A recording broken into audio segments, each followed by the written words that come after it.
Down, down, keep shouting.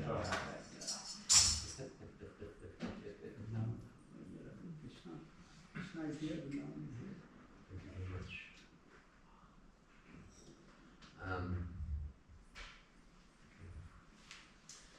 We have a special guest. She has come to join us this afternoon, so I'm very, very welcome, very grateful to you to come this far. So thank you very much indeed. And I was asked to introduce her. well, you can do that. Yes. Padma Malini, an old friend from Northern Ireland. She's actually from Southern Ireland. When I say an old friend, I mean, I don't mean she's old, I think she's quite young. I mean, I've known her a long time. So she joined when she was quite young, in 1992, when she was still at the university, moved into the temple. Was a brahmachari for 7 years. Temple president of our Belfast temple for 5 years.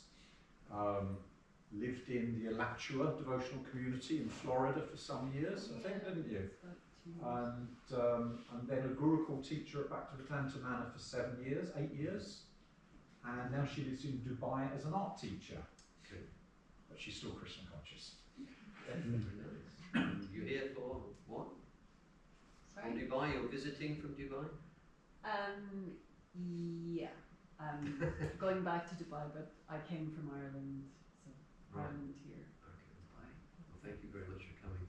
And I think in the traditional way, we should welcome our guests by putting our hands in the air, chanting very loudly 3 Haribol.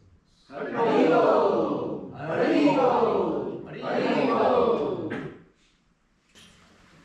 Seems like a reasonable amount of time. And start by offering my obeisances to you all and asking you for your blessings. Panchakacha Pruvishcha Krishna Shindya Ekta Patipananda Niro Krishna Devyo Namaha. I wanted to speak a little bit about something that's mentioned in the Bhagavad Gita, particularly in the 14th chapter, but also throughout the Bhagavad Gita. And if you're not so aware of the Bhagavad Gita, it's a book that it translates as the Song of God, and Gita is song. It's a conversation between Krishna and Arjuna that was spoken on the battlefield of Kurukshetra, at a point where Arjuna was incredibly confused about what to do. And through the Bhagavad Gita, Krishna is explaining, so in his direct words, we have the Supreme Lord instructing all of us, because it's still very much relevant to us today, how we can function and live in this world. When we get a new device or gadget, generally there's an instruction manual with it, and often we just throw it aside or don't pay too much attention to it. And if something goes wrong, we'll go back and have a look at it. Or for those of us who are maybe more astute, we might actually read it and pay attention to what we should be doing, what to do before you use it. And the Bhagavad Gita, it's very much like that. It's telling us who we are, why we're here, and how to live peacefully, and what the point of it all is. In the Gita, it's 18 chapters, and the middle 6 chapters, from chapter 7 to chapter 12, they're considered to be where all the really important stuff is. Krishna in there, he's telling us about the supreme purpose. He's telling us about himself and how to understand him and how we're intimately connected to him. But then when you go past the 12th chapter, there's more information about knowledge and how knowledge can help you. But then when you get to the 14th chapter, Krishna, he says that, well, actually, I'm going to tell you something that's even more important than what I've instructed you already. And that is an understanding of the 3 gunas. So there's a photo, or not a photo, it was a painting that was created by devotees years ago. And if you want to close your eyes, I'll try to paint an image of it with words. So take a moment, close your eyes. And if you visualize at the top of this image, you have Krishna in his bluish form. He's at the very top, playing his flute, looking incredibly beautiful. Underneath him, you have these three female personalities, and they're like puppet masters, that they have in their hands these controls, or they're like pieces of wood, and from the wood you have these strings. And they're using these controls to control these people, small figures who are below them. They're high in the clouds and the strings are coming down, and you can see at the very bottom these figures that are moving and doing things, and the strings are attached to their arms, to their heads, to their legs, as if they're puppets being moved by these puppet masters. There's a certain darkness in the lower part of the image. So if you want to open your eyes. So that's pictured, many of you might have seen it. The three personalities who are the controllers of us, essentially, and we're the people who are, we have these invisible strings. They're referred to as the three Gunas, or the three modes of nature. And who can tell me what those modes of nature are? Passion. Passion is one of them. Goodness. Goodness. Goodness. And ignorance. And ignorance. Okay. Excellent. So it's sattva, or goodness, passion, or rajas, and tamas, or ignorance. It's described that these energies, there's an analogy that, being an art teacher, this relates to me, that you've three primary colours. Your red, yellow, and blue. Okay. So red, yellow, and blue, that from those three colours, you can make practically every other colour. And, you know, when I'm teaching students how to paint, you know, get them to focus just on those primary colours to get used to mixing colours. So similarly, those three modes of nature, you know, they're mixed together in different ways, and they create the energy that's all around us. The body that we have is a combination of these different modes of nature. The space that we move about in, the time of day is controlled. You know, everything is governed by these modes of nature. We're also told in the Gita by Krishna that they're constantly competing with each other.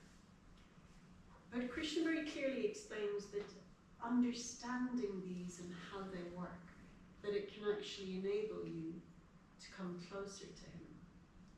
So how does it do that? First of all, if I think back to years ago, I started reading a little bit about Ayurveda. And in Ayurveda, we're taught that there are three elements. You've the Pitta, Kapha, Vata, these energies within the body, and how we have a particular body at birth, and that body, although it grows older, the nature, the particular variations of those three doshas, that doesn't change. And that was really like news for me. It's like, oh, so like the kind of eyebrows that I have, the fact that I've got certain joints that click, oh, that's Pitta, or the Vata would be certain characteristics, or it's same with the Kapha. And learning that, I was like, oh wow, yeah. And then understanding, if I looked at other people, that, oh, maybe the reason why that person, just no matter what they eat, they're super skinny and maybe highly stressed, that, there's nothing they can do to change that. And just by understanding those things, it helps you just make a little bit more sense, for me anyway, help me understand a bit more about my own body, my own mind, and also understanding other people. Understanding the three modes of nature and how they operate. it helped me also in that way. And I'm hoping we can touch on them today a little bit, but then if you can go and look in more detail at them, they can, or understanding of them, can help you see on a moment-to-moment basis, okay, how am I being influenced? And when you understand the outcome of each of the three energies, then you can try to move yourself in the direction of where it is you want to go. Okay, I hope that makes sense. I'm going to use my iPad a little bit to read out a few things, but I also wanted to look at Bhagavad Gita. And do you normally, if we're looking at Gita, would you open it up on your phones? You would do that as well? Okay. So if we start with, it's chapter 14. It's 14:17.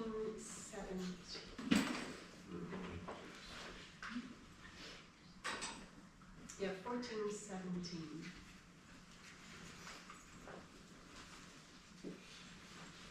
So if you want to open, there's database, which is quite good.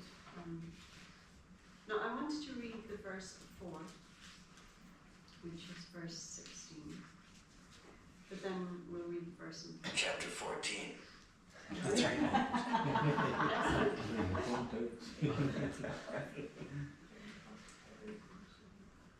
Om Namo Bhagavate Vasudevaya. Om Namo Bhagavate Vasudevaya. Om Namo Bhagavate Vasudevaya. Om Namo Bhagavate Vasudevaya. Om Namo Bhagavate Vasudevaya. Om Namo Bhagavate Vasudevaya. Okay, would you like to read verse 17, just the translation, please?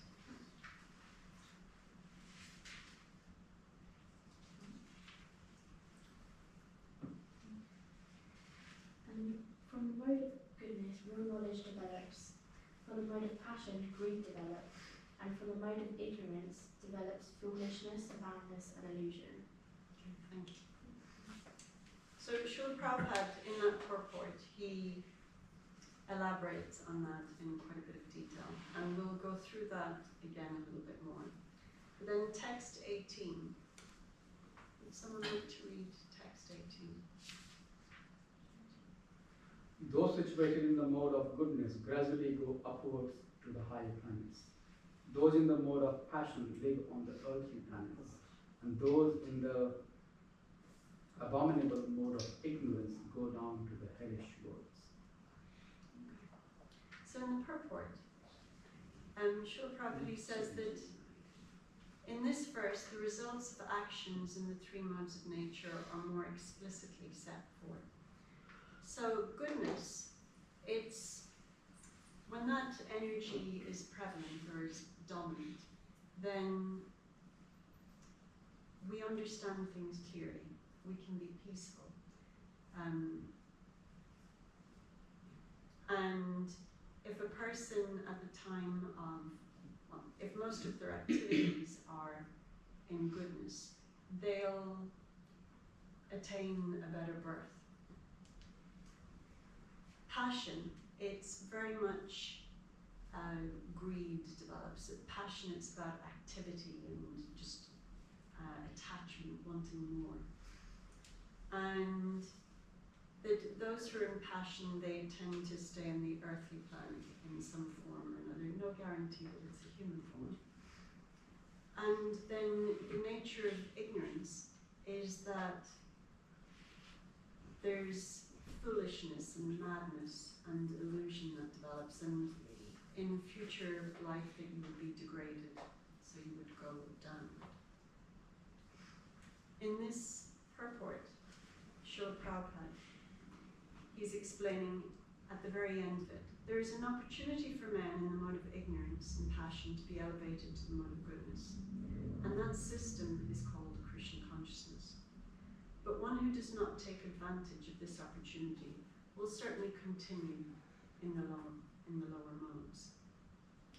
So Srila Prabhupada, he described that the Society of Devotees, it's essentially an educational movement, that Srila Prabhupada, he wanted to help educate everyone about the, as explained here, the way we can live in the world that will help us come closer to goodness. But it's not about just being goodness, because the reason why he explains earlier that this knowledge is something that is even more important than knowledge of him. Like in the 10th chapter of the Gita, we hear about how Krishna is the source of everything and how we can connect with him and how from within the heart he'll bring us toward him if we're sincere, and he explains ways to do that. But then when he gets to the beginning of this chapter, he's saying, what I'm going to tell you now is even more important, because this information that, I'll read out more sections of it in a moment, it's actually giving you, it's like a guidebook. If you're suffering in this world, if you're feeling miserable, if, look at how you're living, look at your practical activities. And because he's detailing, Krishna is explaining the food that you eat, the time of day that you give most of your attention to, the way you give charity, so many things that if they're predominantly in goodness, it will make it easier for you to then engage in devotional activities. If you're predominantly influenced by tama, ignorance, it then becomes more difficult. You'll feel confused about what it is you need to do. If it's mostly passion, you might be really into it after some time, but then, at a certain point, you lose enthusiasm, or you become just burnt out, could be. So that's one of the reasons why it's really important to understand this. So I wanted to go through each of the modes of nature, just describing some of the symptoms of these things.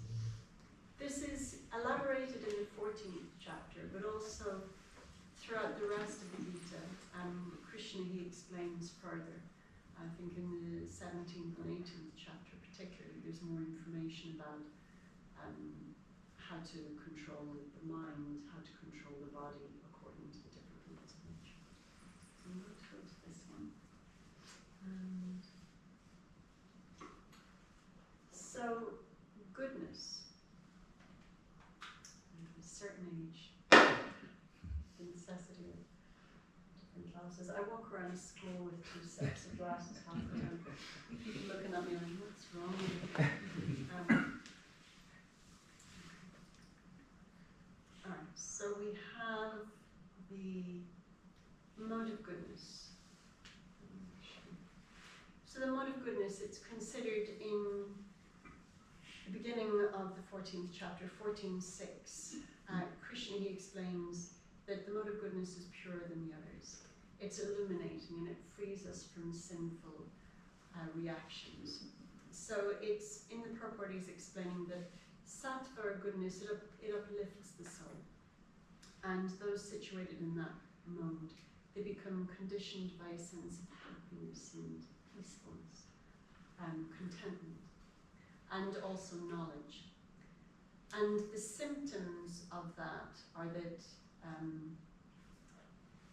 someone in the mode of goodness, they see things in the long term. Like if you think of, say, studying, for example, that rather than it being, cramming it in, the week or the night before the exam, that, you have study plan for the 2 years of your course, as an example. Or how you treat your body, that you're thinking, okay, I have this body for whatever length of time I have it. How can I feed it, nourish it, take care of it in such a way that, it's about maintenance, long-term maintenance. It can be something that initially at the beginning it's quite tricky, but it gives long-term benefits. So that's really what goodness is about. Now the problem with goodness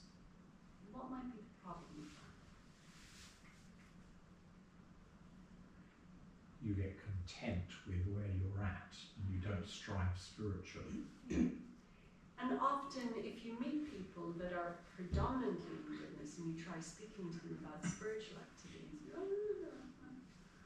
they might have, some kind of religious practice, but it's, if they're content and they may not want to bring that further, or want to strive to actually surrender to the Lord, or to really surrender their heart. Okay. Which is why we shouldn't be looking to just sit in goodness. Now, passion. 14.7, it talks, the mode of passion is born of unlimited desires and longings. It binds the living entity by attachment to the fruits of action. So, attachment, active, just, you want to just enjoy what you're doing. It's about you getting what you want, being busy. It drives the soul into a constant state of movement, ambition, but also dissatisfaction. That tendency, your mind is often looking for something new, or frustrated when what you get isn't quite satisfying the way you want it. And it's very much the basis of our modern society, that this consumer society, always wanting more, new things. And like if you think very much of social media, that idea of presenting your best life for other people to see, look at this. So signs of rajas: restlessness, craving, recognition of results, attraction to intense stimulation. And the problem with that is, if that's all it is over a long term, it will ultimately bring misery. And at different points in our life, we definitely do need passion to just get things moving. There is a place for all of these energies, but I suppose the key thing is that we want to be aligning ourselves more and more with goodness. So the issue with rajas is that if you're not moving it towards sattva, you will ultimately suffer and become miserable. Now we move on to the mode of ignorance, which is tamaguna. It's born of darkness, causes delusion, and binds the living entity by madness, indolence, and sleep. So tamas is destruction. It blocks spiritual progress, breeds confusion, depression, intoxication, and violent tendencies. It leads not just to inactivity, but also to self-destruction. And the signs of tamas: apathy, laziness, addiction, avoidance of responsibility, cynicism, confusion, and persistent low energy. Any questions about any of those? Or any comments? In devotional service, sometimes we do and it's required to have more of passion and more of goodness to advance building temples and congregations. So that we do require more passion. But how to keep ourselves safe, being in the word of passion at the same time continue performing our devotional service with the goal to please Krishna. How do you think? I have to audience. My senior Vaishnava was here. I asked the question, so I can't answer myself. You might have some thoughts on it already. So I just wanted to seek opinion, to see what others think. What would you? Is spiritual activity? If you're passionate about spiritual activity, does that actually come under the mode of passion? That's a transcendental activity, right? Transcendental passion. Well, it can depend on. I think the key thing is the intention and motivation. Because if we're passionate about it in a very pure way, if it's not because we want to be seen that we're doing these things. Yeah, Srila Prabhupada is probably a great example. Yeah. He was totally fixed in Krishna consciousness, but there must be a passion to do that, passionate desire to do that. Yes? Yeah. Yeah, very much. Yeah. I remember hearing one story of Prabhupada when think it was in India, that devotees had brought money in, it was like wads of cash there, and but Prabhupada, on his table, and Prabhupada was counting through it, and then speaking to one devotee, waving this wad of money, talking about, how you shouldn't be attached, to money or, to just anything. But, for Prabhupada, he wasn't. I think he's a perfect example of that. Because you have tamas, rajas, sattva, and then you have what's called suddha-sattva, or the transcendental goodness. And Prabhupada was very much situated on that platform. So, if we want to take an example of how to, use our passionate energy. If we are predominantly passionate, if we have that passion, it's better to use it in the service of Krishna than to just use it to go out doing whatever nonsense someone might do if they're not engaged in devotional activities. So it's better that. But then you also have to look at your motivation. Is part of it, am I doing it because I want recognition? Am I doing it because purely out of duty? And if it's more dutiful, then that's something it's coming toward. But also, is it something that I can maintain? If it's something you could only do for a couple of weeks or a couple of months, you want to be thinking of the long haul.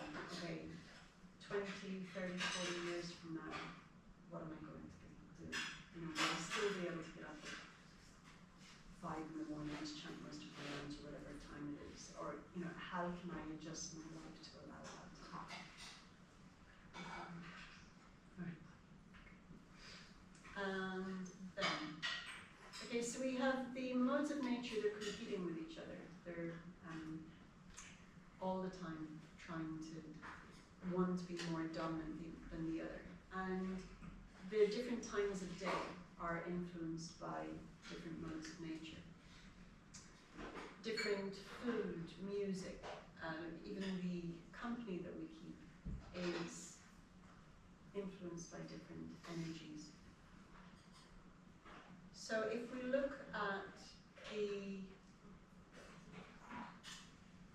say for example, food preferences, what you eat, Krishna, he explains in the Gita that vegetarian food that is nourishing, that is offered to Krishna. Well, when it's offered to Krishna, you're going toward that sweet sattva, if it's done with the right intention. But food that's spicy, that's stimulating, that's overly salty or overly sour, that's in the mode of passion. And then food that's stale, that's decomposed, that's fermented. What's that? We've got a Mr. Shaking the Sorry, head. we just told Mr. Chili over there.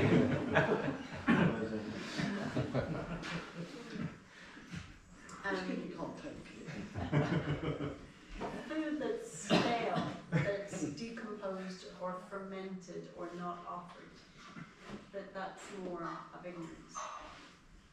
So, we can look at the food that we eat.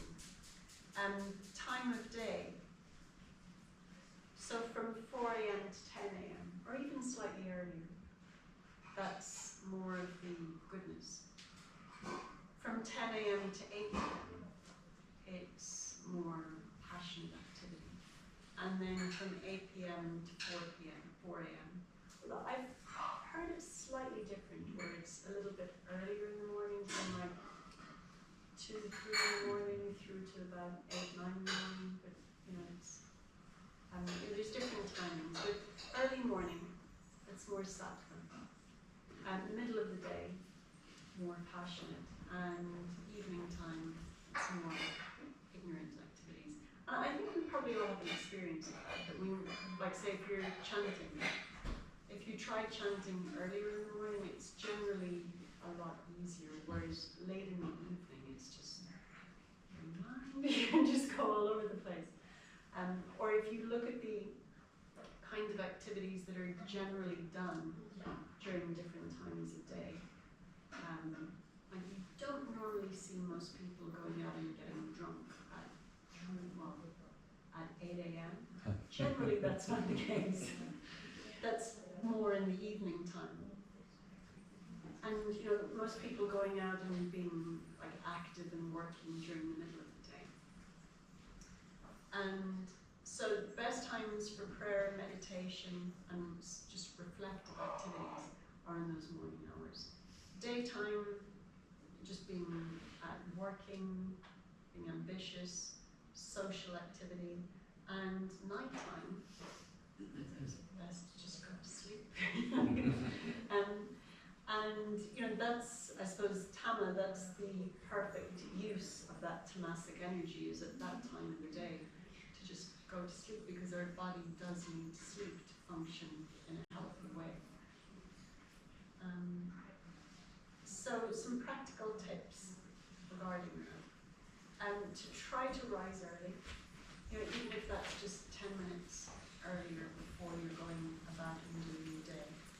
Avoid intense or tamasic media late at night. So whether it's TV, phones, iPads, whatever it is, just try to move it away later in the day. It's just, get yourself a book.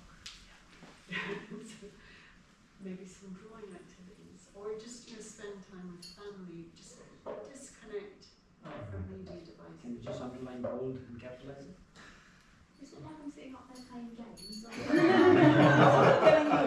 was just asking this to be bold capitalizing. Let's see how you felt.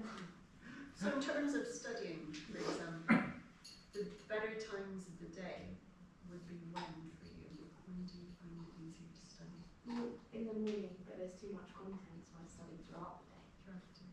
So do you find you absorb it better earlier in the day? Yeah.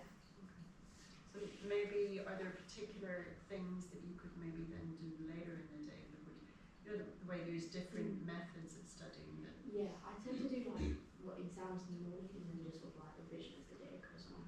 At 8 p.m. I generally ask her, forget everything, just chill out. Yeah. That's it. Beyond 8 p.m. nothing goes yet. Yeah. No point. It's easier said than done. Great that she has her support.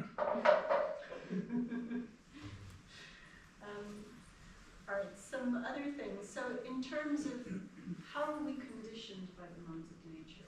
So there was a really beautiful description in this book. I wanted to read a little bit about it. In the Srimad Bhagavatam, there's chapters detailing when we come to this world, how we're conditioned, how we're covered by material energy. There's one paragraph in here that really quite poetically describes that. In the Gita, we're told that we're spiritual beings, we're spiritual by nature, and we're pleasure seeking, we want to enjoy. The Bhagavad Gita is explaining to us how to do that in a way that we're going to be lifted upward. That tendency to enjoy, to love, to be loved, is just, it's inherent in who we are. How to then use that in a positive way is elaborated in Gita, but the way we are covered, like we're looking at each other and we have names, we have different bodies, but that's not who we are. I remember this one girl I was teaching in Qatar, we had this weekend Sangha group, and I was teaching the teenagers who were going through Gita, and at one point she was like, so we have a soul. It's like, no, we are soul and we have a body, and that's what the Gita tells us. And for her it was like, okay, that's, you know, that's quite a difference. So we are spiritual beings that are within this physical body, and within, we have this, they're like, you know, the Trashka dolls, the Russian dolls, that you have different layers. That, you know, the outside layers are more, you can see them, they're more gross. The inner layers around the soul, you can't see them. The mind, the intelligence, the ego, you can't directly see those in the same way you can see the fingers and the body. So the description of how we are covered by this body and this identity, it's spirit enters matter. If you find it easier to focus on hearing this, you might want to close your eyes because it is very poetic. And it's quite profound also at the same time. From the original source of love comes an infinite number of sparks, each the essence of a living being. Each being desires self-knowledge and so enters the world of ego. To know itself, ego generates wisdom or intelligence. Wisdom gives rise to mind. Mind charged with emotion produces sound, which manifests ether and the sense of hearing. Ether becomes tangible and manifests air and the sense of touch. Air takes shape to manifest fire and the sense of vision. Fire engenders flavor, which manifests water and the sense of taste. Water generates odor, which manifests earth and the sense of smell. So arise 8 elements with their corresponding senses, and so we, originally being of pure love, come to experience ourselves as being made of matter. And that matter is made up of those 3 modes, or it's governed and controlled by those 3 modes. So how is that useful to us? By looking at how those different energies govern you on a day-to-day basis at different times of the day, it can allow you to start to make more useful or more helpful choices for yourself. Things like putting your phone away, or choosing the people that you're spending time with, which also connects to the social media as well.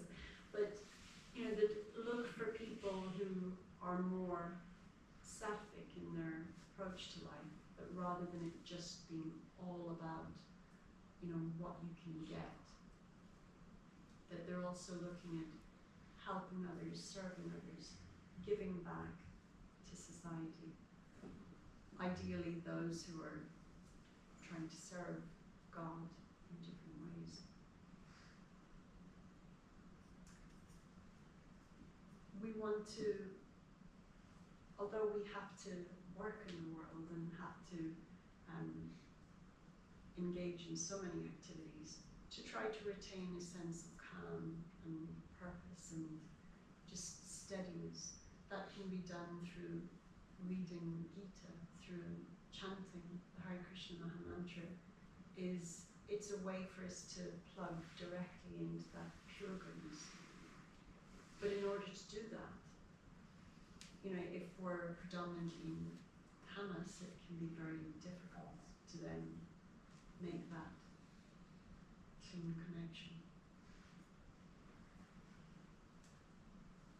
If we look at, actually let me just go through this, in terms of the time of the day. So early morning, ideal for japa, for study, or for contemplation.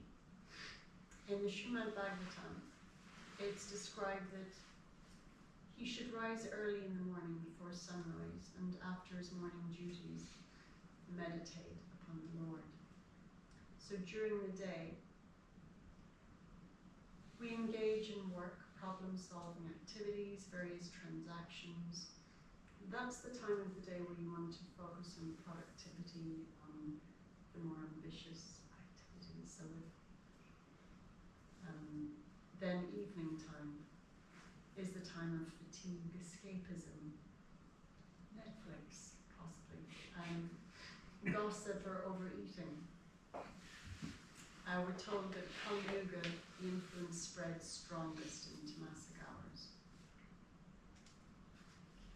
So some more practical tips to try to channel that passionate energy for meaningful service and avoid tamasic habits before bed. Right. Understanding intellectually how the gunas work, it's the beginning. But really what it's asking of us is to be self-reflective, to look at our motives for doing things and our activities, to reflect on those. In the Bhagavad Gita, Krishna is repeatedly urging Arjuna to observe how material nature acts through us rather than identifying with it. So it's a process of looking at ourselves and looking at how we're interacting with the world and others around us and reflecting on that, rather than simply being caught up in it. You know, a difference would be, say for example, if you're watching a movie and you're carried away by it, you know, you're caught up in the drama and the emotion. And then when it finishes, you're like, oh, back to reality. That's an example of if we're working in the world, if we're active in the world, and just whatever problems are coming, we're just caught up in that and we're carried away by the influences of the devices or what other people want. Whereas if you consider someone who's maybe watching a movie but looking at it, maybe analysing the cinematography, looking at it in terms of, okay, production design, the way the costumes are made, they may be analysing it. I remember for my equivalent to A-levels, part of the exam was looking at a certain film and pulling it apart. So that would be an example of, in our world, that we're still able to, you know, operate and function, but we're more analytical and we're more mindful. Oh, okay, you know, if I want to have a more productive day, best if I can get up early, because then better to do the sadhana practice earlier in the day before I'm going off to work, rather than, you know, trying in the evening times and being distracted by the phone and trying to chant, or, you know, just something like that. And then when we're interacting with other people, you know, if someone comes up to us and they're like, you know, in your face, that it's like, okay, so this person is influenced by possibly Tama and Rajas, that, okay, you understand that rather than it being, oh, what have I done? Might be also useful to think about that, because, you know, say if you're standing on someone's foot and they're getting really angry, and, you know, it's like, oh, you're just going to fast, I don't know what to do. You know, it doesn't work like that. But, you know, in terms of just being mindful of others around you, that, you know, when you see people on the street, say for example, there's often people begging, and, you know, often, you know, you naturally want to help someone like that. But according to Gita, it says that charity given in the mode of ignorance is, you know, when you're giving it to someone that you don't know where the money's going. So like if someone's sitting on the street is hungry, homeless, but they maybe have addiction issues, and if you're giving them money, they may just be going and buying, you know, more alcohol or whatever it is, that's not going to help them, and it's not going to help you by doing that. So that's how understanding these things, that, you know, to give charity in the mode of goodness, you need to know who you're giving it to, that it's going to be used properly, and that you don't have any interest in anyone seeing you giving that charity. So by being reflective, what am I doing? Why am I doing it? How are other people relating to me? Why is that happening the way it is? Then we can start to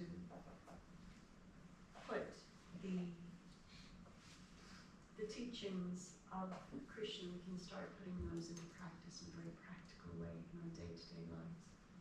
That for me was one of the key things when I started visiting the temple in Belfast.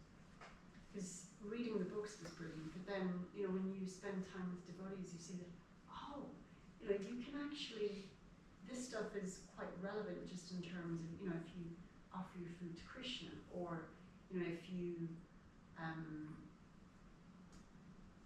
are doing what you're doing, but you're doing it in such a way that it helps other people, or that you're coming together with others who are like-minded and who want to glorify Krishna, that this is something that's uplifting. That was really like such an eye-opener for me. It was really, really helpful. Right, I think I've gone on way more than 45 minutes. So I just wanted to check if any of you have any comments that you'd like to add. Any comments, any questions?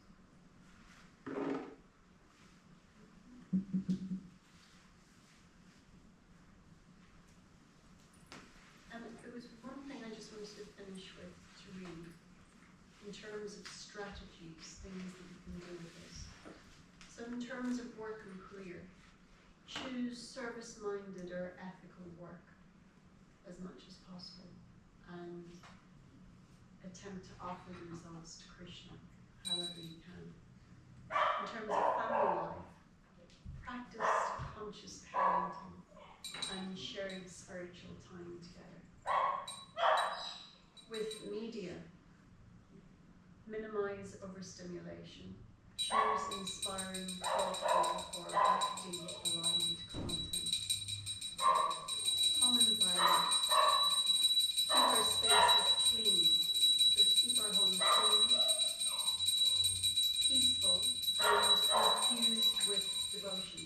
So there's so many ways to do that. Like you have images of Krishna, having books, having different things connected to Krishna. And meals, we all eat. So to cook fresh food as much as possible, that's a big thing. And to offer that. And to avoid, where possible, tamasic or rajasic food.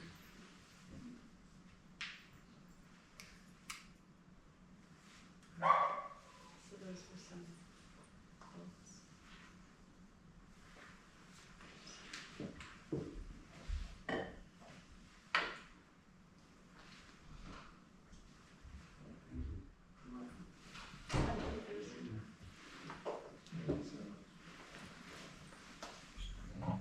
Anything anybody would like to add?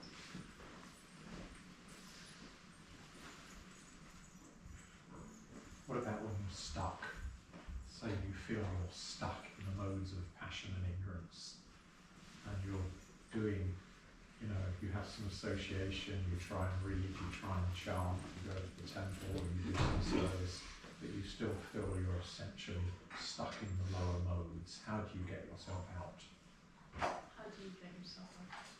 I would say associating more with those who are predominantly in goodness and pilgrims.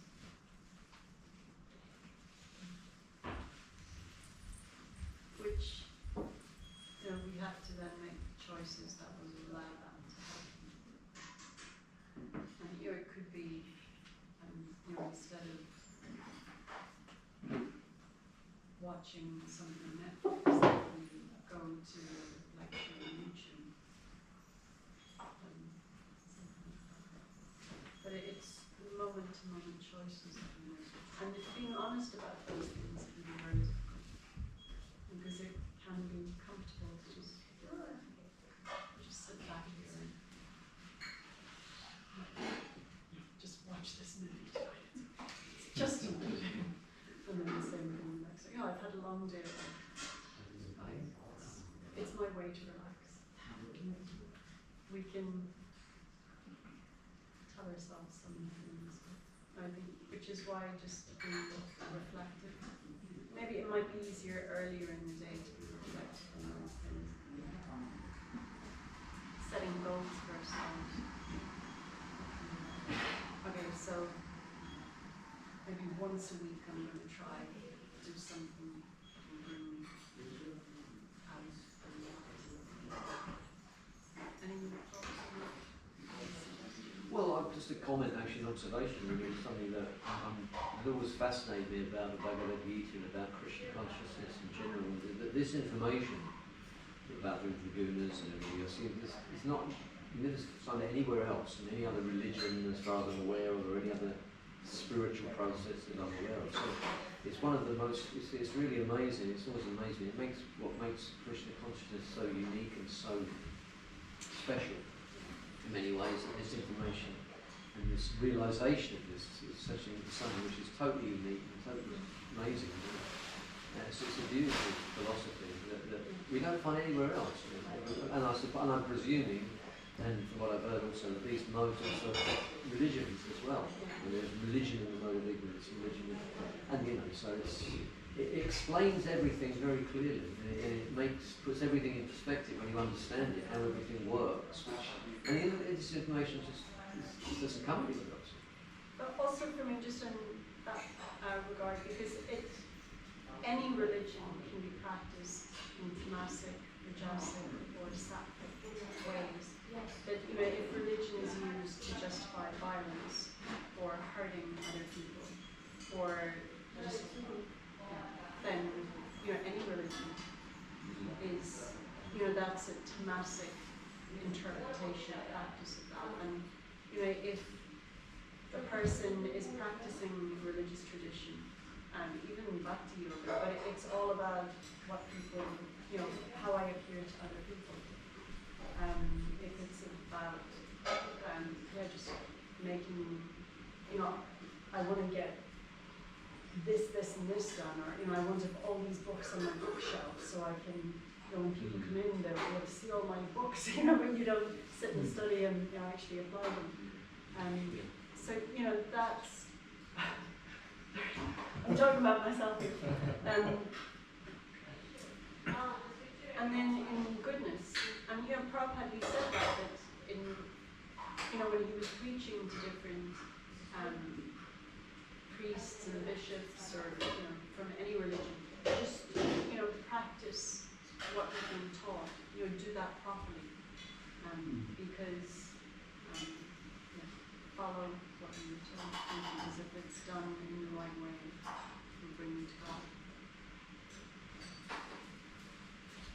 That's why it's really important. I was teaching a yoga retreat a couple of weekends ago, and there's a group of 8 ladies in Shrath, Northern Ireland. There's this beautiful temple on an island in Upper Lochar, and 8 ladies came for this ladies' retreat, and, you know, we were going through different asanas, and then I was mentioning a little bit about the modes of nature. And if you look at even how you practice yoga, you know, different postures, if you're doing something, you know, you don't really know what you're doing, or like say if you were practicing postures on a full stomach, or, you know, twisting, or, you know, doing things that would maybe cause injury to the body, that would be tamasic. If you were, or, you know, if you had a teacher who was pushing you to do things that your body wasn't physically able to do, that could also be. Or if you, when you're practicing, you're pushing yourself too far, you know, you want to be able to do what someone else next to you is doing, that would be an example of the passion, which will ultimately cause injury. Influences so many things that we do. Yeah, like you said, there's so much information, like even in Bhagavad Gita, which is so small compared to Bhagavatam, there's a lifetime worth of just knowledge there to be practiced. More than one lifetime.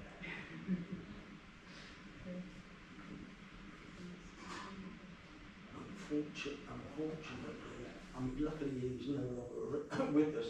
He used to be a very well-known teacher, he had a really big following, and he actually pushed his people he was teaching beyond what they should be. It's really bad in that respect. Well, you want to have that, yeah? Yes. All right. Yeah. It was Iyengar, actually. All right. And there are pictures of him actually really when pushed. He's actually sitting on someone's back, one of the forward thing. And I mean, to do that with this, he must have been a good 10 stone in weight. It's just something you never do. But when he was teaching people to become teachers, they thought they had to do that as well. They also thought they had to sit in lotus for hours and hours. And they ended up, a lot of them ended up with Knee replacements. yes, actually, yeah, that one. Stop a bit, just because I've got I've actually, He was one of them. What's it? not the Iyengar style. No, I say that because so many yoga teachers do end up with knee replacements. A neighbour of my sister's, he only had 2 legs, but he ended up with 3 knee replacements. Just a yoga teacher. Yeah, I mean, one chap I was training with, he insisted That's why I that thought he I had did to that. sit in lotus. Every morning he would force himself and pull the other one up, and after 6 months he came up and he said, "We told you shouldn't be doing it." But yeah, the damage is already done then. He said cross-legged like a pearl. Yeah, so there's so many things that you do. Any other comments or observations? I think the aim and purpose of being in acknowledging Krishna in your life is, if you make it no 2 days similar, you wake up and you sort of, enjoy the bliss and the chanting and the praying and all that. Personally, I think that sort of, the Lord could have taken my life 3 times. It hasn't, for a reason. So I'm here on a journey, I think.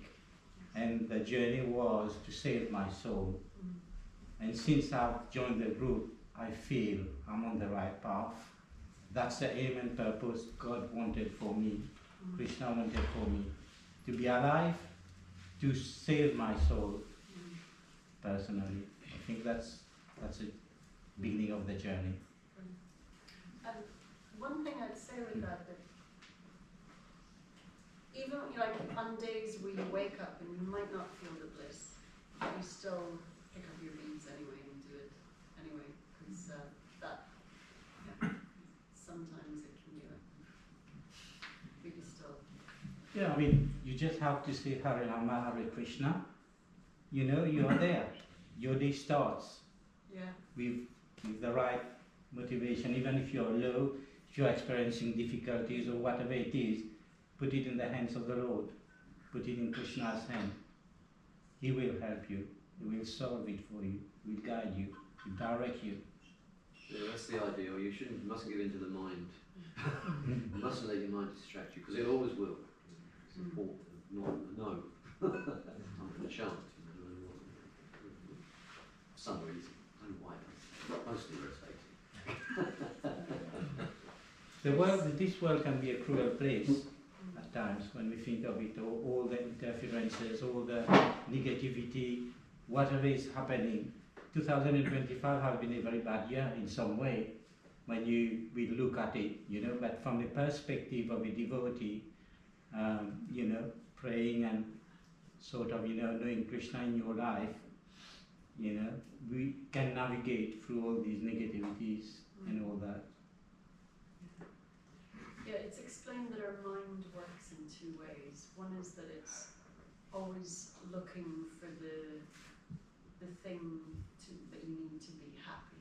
If I get this, or once I do this, then I'll be happy. So that's one way it works. And the other side of it is that lamenting that, either you didn't get what you wanted, and that's why you're not happy, or you did get what you wanted, and it either didn't last, or it wasn't as good as you thought it would be. So then it goes back to, well, if I got this, this, and this, then I'd, so it's just our mind is all the time just going from one thing to the other. Right. So what do you And do? it's Kirtan.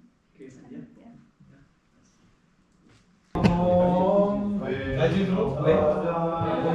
Krishna Krishna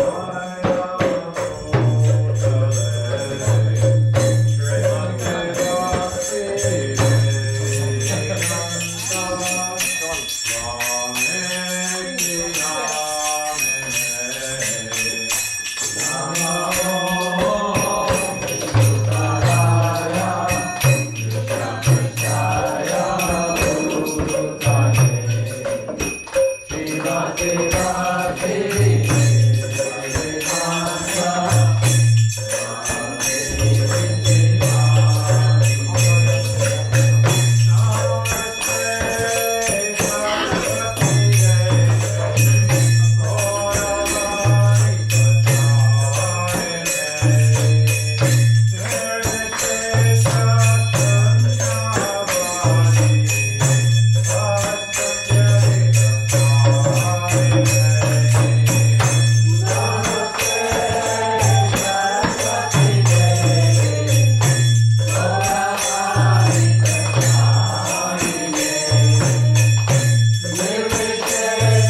Namaste Narasimhaya.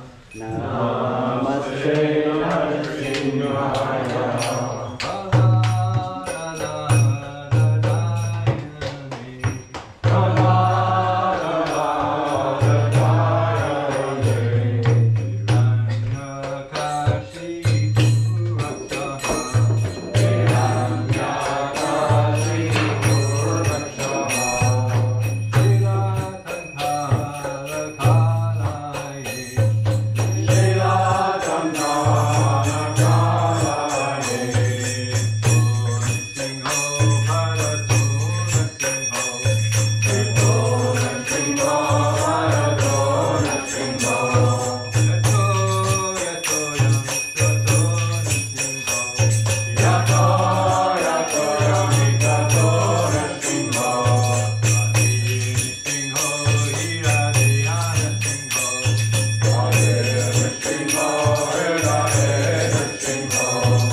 Jai.